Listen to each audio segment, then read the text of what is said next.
Everybody, it's Brian here. We're working on a 2016 Cadillac Escalade ESV.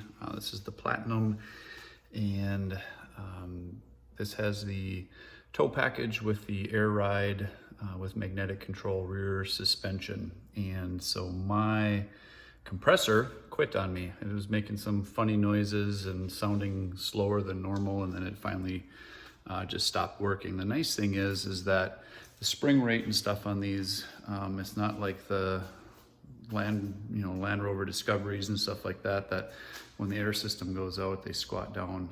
So this is with a non-functioning air system. It'll ride just normal.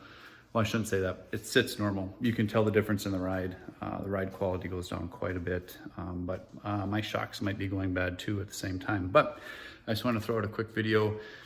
Don't spend $4,000 going to a Cadillac dealer and having them put in a new compressor or change out your rear shocks. It's pretty straightforward. You can order the compressor right online for probably around $300. It's just a couple of plugs and a couple of bolts, and then you'll be back up and running. So this isn't going to be like every bolt step by step, but I'm just going to kind of walk you through what you have to do to get this taken care of. All right. So anytime I'm working on sensors or things like that, I just always like disconnecting the battery just so it doesn't goof up the computer and everything else that's trying to go on here. So this is just a 10mm socket. You just connect the negative back there. You just get your socket in,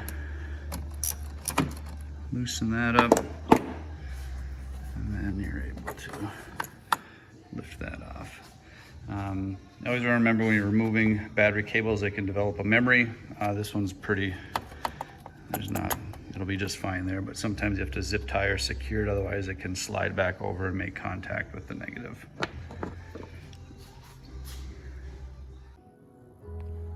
So I just backed it up on ramps.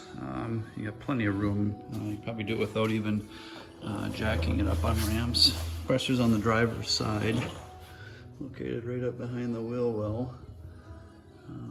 And it mounts on, there's 2 bolts here, and then from behind it slides into these sockets, and then on the way up top here, that black box right there is your air intake. So that hose runs down into here, and then you just have a wiring harness here that runs up here to unplug that.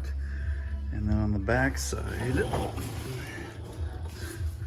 there's one more bolt up, I can't really see very well, up in here.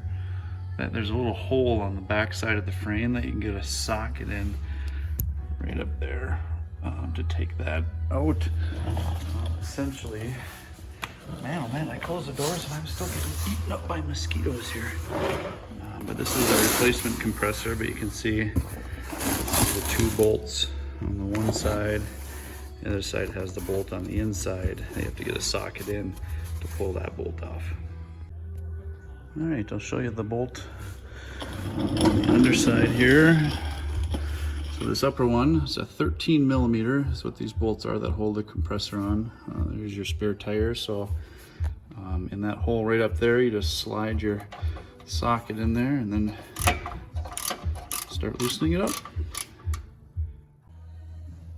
Okay, so on this side, these bolts, there's splines that hold it in. So when these bolts are tightened, it squeezes in on the back side of the frame. So you back these bolts out until they're flush here, and then I just take a brass hammer, pop it in, and then it's loose. And then from there, this whole assembly will slide to the right. So we can do this one-handed. We'll slide to the right. Oops, sorry. And then it'll drop down. Now we have to remember, I forgot, I gotta go and take off my, that's sort of the air intake for the compressor.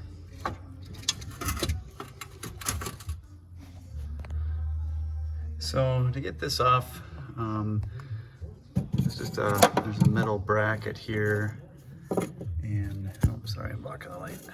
long reach little pliers are nice to get up in there and just kind of wiggle and work it out. And then you just kind of fish it down from there.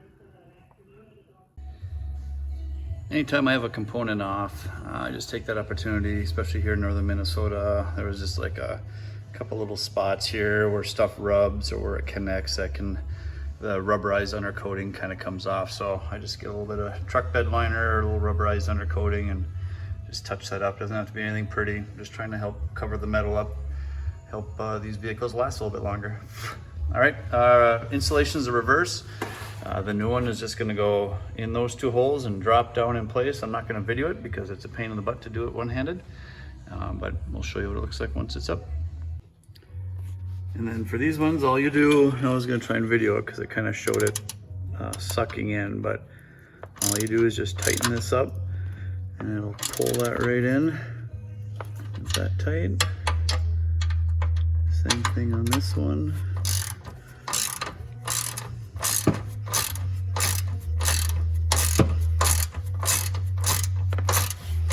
All sand and dirt falls from above in your eye. Wear safety glasses. So that's it. Hopefully that helps. Just a quick video for changing out that rear compressor on Escalade. Again, this is a 2016.